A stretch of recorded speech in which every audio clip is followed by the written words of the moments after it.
সালাম বিনিময় করবেন। আমাদের সকলের প্রিয় ডক্টর ফয়জুল ভাইকে এই মুহূর্তে সালাম বিনিময় করার জন্য অনুরোধ করছি।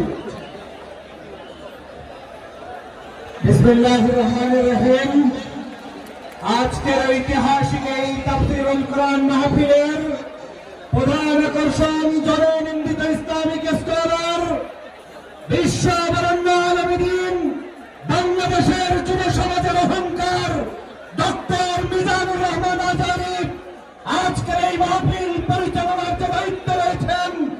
আজকের এই পেকুয়ার আপনাদের সকল উন্নয়নের মালিক জনাব মোহাম্মদ নিয়ামতুল্লাহ নিজামী সহ মঞ্চ উপবিষ্ট জাতীয় নেতৃবৃন্দ, ইসলামিক স্কলার, দল মত নির্বিশেষে এই অঞ্চলের বিভিন্ন নেতৃবৃন্দ, আসসালামু আলাইকুম ওয়া রাহমাতুল্লাহি ওয়া বারাকাতুহু। আজকের এই পেকুয়াবাসীকে ধন্যবাদ জানাতে চাই। আজকের পেকুয়াবাসী প্রমাণ করেছে আগামীর বাংলাদেশ ইসলামের বাংলাদেশ। আজকের এই পেকুয়াবাসী প্রমাণ করেছে আগামীর বাংলাদেশ কোন আধিপত্যবাদকে বিস্তার করতে দেওয়া হবে না।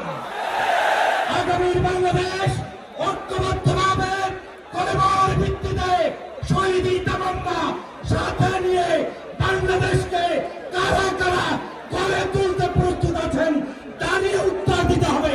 নারায়ে তাকবীর, নারায়ে তাকবীর, নারায়ে মাগে মুসলমান।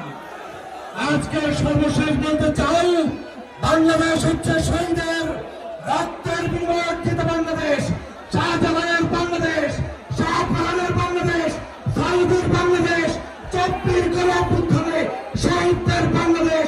এই বাংলাদেশে কোন দালালদের স্থান হবে না, হবে না, হবে না।